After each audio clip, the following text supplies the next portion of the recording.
What's going on, guys? MasterKingJC here of the Gaming Nexus to give you a spoiler-free review for One Piece Film Gold.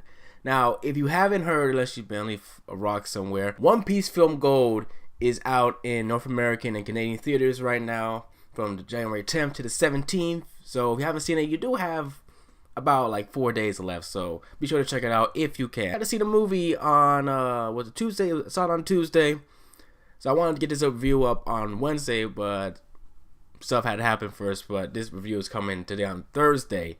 So this movie, I've seen the movie English dub. Wow, the theater experience was pretty cool. I just want to say my theater was almost packed. Like, it was at least 70% packed when I went to go see this movie at my local theater. And there was so much enthusiasm from the entire audience right there. Like, everyone was so into it. I got to speak to a couple of people there as well. My friends were there with me as well. And it was just a good time.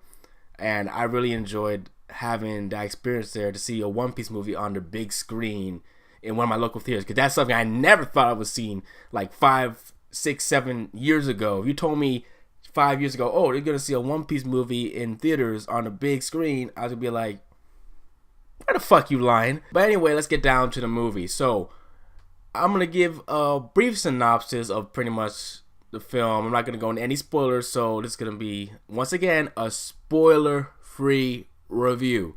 So, brief synopsis. The Straw Hats end up at the luxurious Grand Tesoro 6-mile-long casino ship.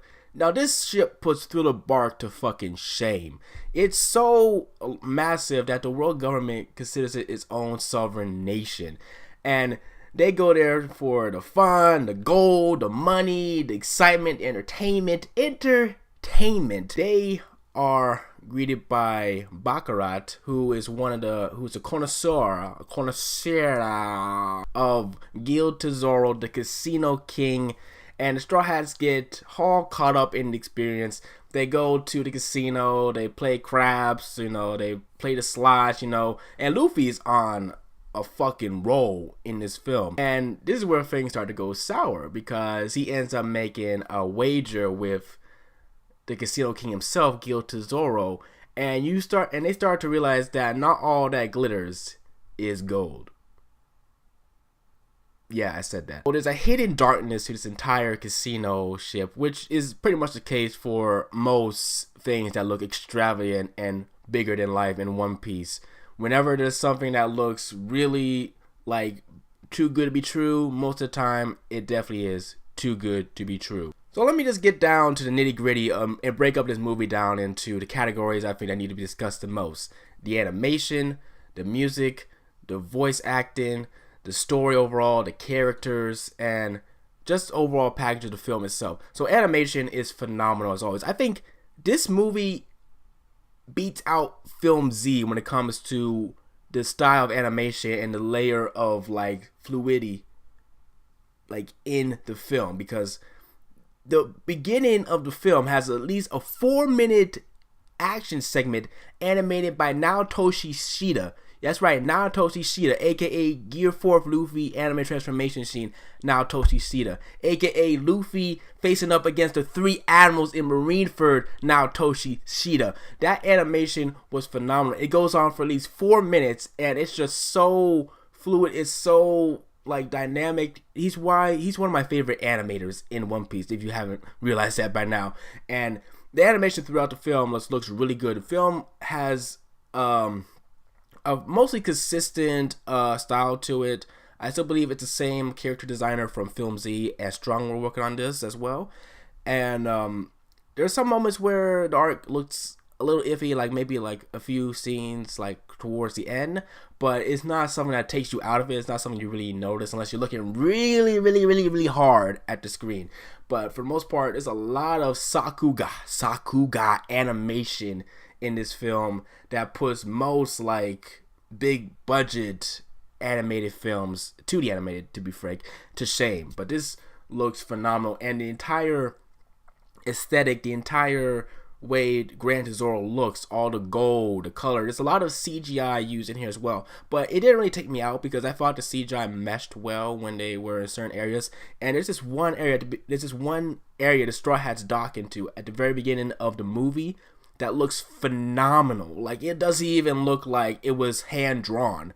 I'm pretty sure that was probably a mixture of CGI and hand drawn animation, but that entire part where the Straw Hats dock in with the Thousand Sunny and the port looks phenomenal. Just the colors, just the shading, all top notch. The music is great. For what I've heard, correct me if I'm wrong, but this is the same music director that worked on My Hero Academia did the music for this film, and it kind of shows in some parts because there are like 3 tracks in here that were like banging, like straight up amazing tracks in this film, and it really sets up and blends in nicely with the casino, high luxury Las Vegas theme going on here. And yeah, Gran Tesoro is basically Las Vegas on steroids on the ocean. And the beginning of the movie is a big opening number sung by Gil Tesoro and Karina. And the voice actors, I'm going to use that to segue into the voice actors. The voice actors for that were pretty good. Gil Tesoro is played by Keith Silverstein, who also voices Hisoka in Hunter x Hunter. And Karina is voiced by, I think, Michelle Knotts, who I believe voiced Jessie in Pokemon. I might be getting all this shit wrong, but that's why I have you guys to correct me down there below if I messed up. So she did a good job as Karina. I thought she fit the role pretty well. Maybe some moments where acting was a little shaky, but I thought for the most part she did a great job. Keith Silverstein killed it as Gil Tesoro. Like, he just got into that role. He owned it. He owned the role of Tesoro. So great job for Keith. The usual Straw Hats, Colin Klinkenbeard, Christopher Sabat, Sonny Strait, Eric Vale, yada yada. They did a great job, voicing characters as well, because they've been voicing these characters for like 10 years. So always phenomenal. And also, it's always a pleasure to hear Ian Sinclair voicing my man, Soul King Brook. Brook had some of the funniest scenes in this movie, and the characters themselves, not going off the Straw Hats, because it's not movies about the Straw Hats, because I mean, unless you're new to One Piece, you already know about the Straw Hats. And this movie kind of felt like a little similar to Strong World, where there's a story centered a little bit around Nami and Karina because they have a history, and that's an interesting take right there. Now, the movie's not canon. I just want to put that in there. The movie's not canon. None of the movies are canon. So I'm just going to kill that right here before you say, oh, well, why didn't we hear about Karina before? It seems weird to add her in there. She's not a canon character. So it's, just kill that. But I kind of like Nami and Karina's relationship. It's in some very interesting places where you're questioning where Karina's loyalties lie. And you're going to be a little bit surprised by that by the end of the film. So keep an eye on that. The other characters of Gil Tesoro's posse, you had Mr. Tanaka, got the big old head. I don't know how he walks around with that. Baccarat, sexy as hell. Baccarat, better than Karina, in my opinion. Then you have Dice, who is basically Hulk Hogan, who skipped leg day. Basically, Pika meets Hulk Hogan, which is funny because he fights Zoro in this film. So I thought that was hilarious. But those characters aren't really there to have depth to them. They're just side characters, but I enjoyed them for what they brought to the film. And also a lot of cameos too. There's at least a bunch of different cameos for like side characters that show up in here, which I'm not gonna spoil, but I want you to pick out the side characters you see that you show up in cameos, because there's this one character that had a really weird cameo. I'm like, what's he doing there? But it makes sense when you think about his power, how he can get in and out of places. I'm giving way too many hints, but you gotta see the movie to understand who I'm talking about. And we had over-glorified cameos from Sabo and Lucci. I'm gonna say, if you're going to see this film to see Sabo versus Rob Lucci, you're gonna be a little disappointed. So don't get your hopes too high up for that. And another character shows up. The guy you love to hate, fucking Spandam, shows up, and it's just humorous seeing this guy again, because I think that's just like a little nod to fans who have been who have been with the series for a long time, like, oh, this asshole came back. But it's very humorous, his role in the film, which isn't really a big one, so don't worry about that. Gil Tesoro himself, I would say in terms of villains, he's not as great as Zephyr. Although I would put Zephyr more as an antagonist than a villain, because Zephyr, Film Z was pretty much a character film based on the life of Zephyr, and that was his movie. Gil Tesoro, well, he's a fascinating character. Why, he's a lot of fun. He's a humorous character. He's evil. Like, he's like really like that fun type of evil you see. But he's not. He's a little bit level-headed. He's that cool, collected, calculating type of evil who uses his luck, and not really his luck. That makes no sense. He uses his wealth to pretty much boss people around. He uses that as, a way to dominate people, which you'll see in the movie how that ties into the dark secret of the entire ship. But besides that, they really didn't do much to give him a lot of character depth or make him like overly original. I mean, he's a great character. I liked him, but he's not really a character that you could say, oh, he's one of the best villains we had in a One Piece film, or best villain in One Piece in general. There's a little lacking there with him.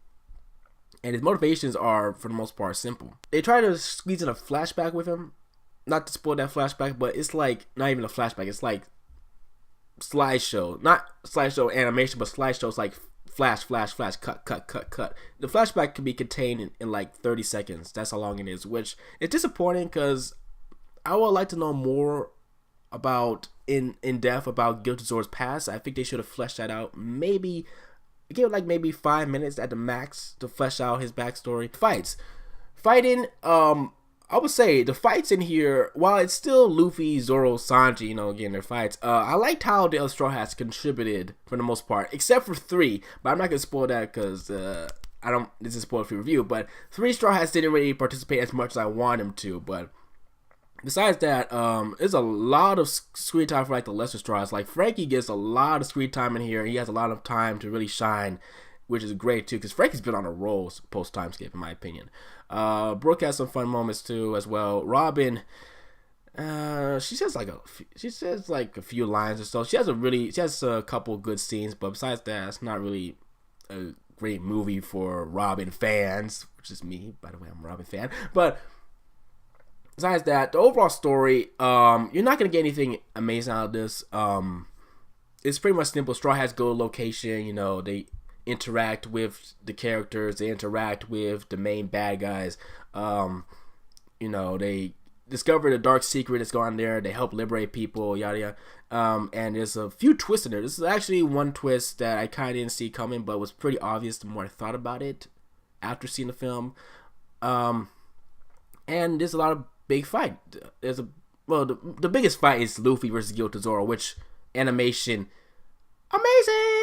This is a film you definitely have to see in theaters to experience it, especially with an audience just there like cheering and laughing at all the funny beats and all the action beats. It's just phenomenal, and I'm happy Funimation did this. So I hope to see more One Piece films get limited releases like this. So hopefully this is successful, and hopefully we get more films like this, and hopefully they can get the license to the other films, because it's like movie 6. I want to see that. That's just my review for One Piece Film Gold. Overall, I give the movie 8 out of 10. I enjoyed it. I definitely want to see it again. And I'm definitely going to buy the DVD and Blu-ray when that gets released. So anyway, guys, this has been JC. Keep on keeping on. If you've seen Film Gold, let me know down below. I'm talking about the theatrical release. Well, if you've seen it subtitled in other locations, then discuss it below. But just understand the point. JC has been here. Keep on keeping on. I mess up my words. Whatever. This movie was awesome. I'll catch you guys again next time. Peace.